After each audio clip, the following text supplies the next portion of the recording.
But understand this, America. That's exactly what this is. There are few, and I mean not mean the few by a small number, but a lot of Americans have stood up and stood behind this guy. But have you ever noticed something?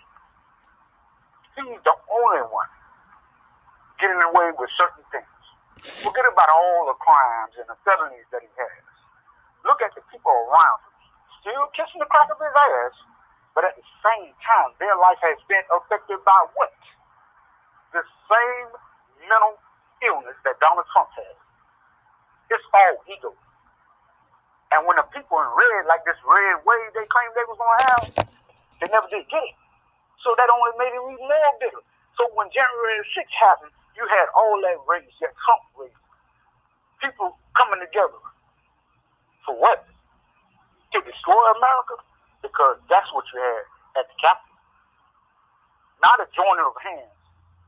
Not a praising of each individual who bust their ass and work hard. You have a disrespectful, evil, egotistical jackass standing up there and telling you what to do. And y'all bought it. Y'all bought it. That's the mental illness. When somebody can convince you that right is left and east is west, yeah, we got a problem. We got a problem. You found a man that's not doing his job. That's what you got. You found a man that's constantly in trouble, breaking the law, bank fraud, the disrespect of women. That's what you got. You got a bitter old man who's been put up under the fire of America's hand.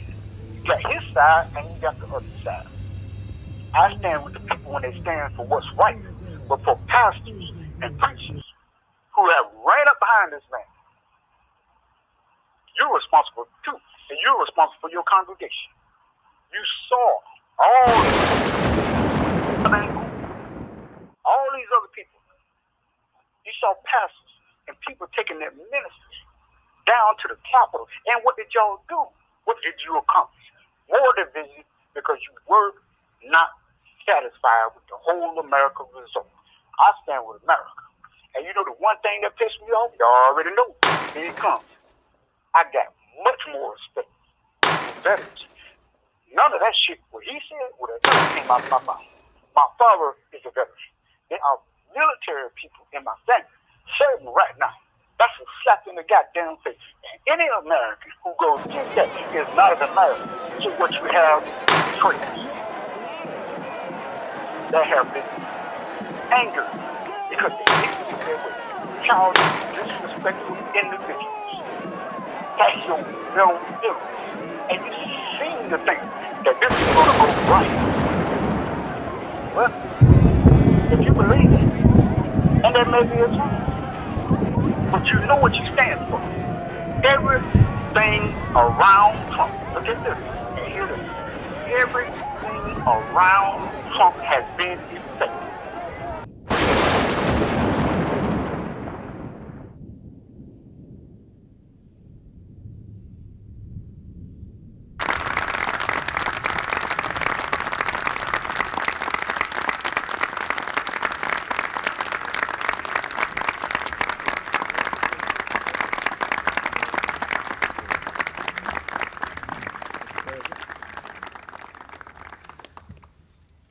Please be seated. Mrs. King, members of the King family, distinguished members of the Congress, ladies and gentlemen, honored guests, I'm very pleased to welcome you to the White House, the home that belongs to all of us, the American people. When I was thinking of the contributions to our country, the man that we're honoring today, a passage attributed to the American poet John Greenleaf Whittier comes to mind. Each crisis brings its word and deed. In America in the 50s and 60s, one of the important crises we faced was racial discrimination. The man whose words and deeds in that crisis stirred our nation to the very depths of its soul was Dr. Martin Luther King, Jr. Martin Luther King was born in 1929 in an America where, because of the color of their skin, nearly 1 in 10 lived lives that were separate and unequal. Most black Americans were taught in segregated schools. Across the country, too many could find only poor jobs, toiling for low wages. They were refused entry into hotels and restaurants, made to use separate facilities. In a nation that proclaimed liberty and justice for all, too many black Americans were living with neither. In one city, a rule required all blacks to sit in the rear of public buses. But in 1955, when a brave woman named Rosa Parks was told to move to the back of the bus, she said no. A young minister in a local Baptist church, Martin Luther King, then organized a boycott of the bus company, a boycott that stunned the country. Within 6 months, the courts had ruled the segregation of public transportation unconstitutional. Dr. King had awakened something strong and true, a sense that true justice must be colorblind, and that among white and black Americans, as he put it, their destiny is tied up with our destiny, and their freedom is inextricably bound to our freedom. We cannot walk alone.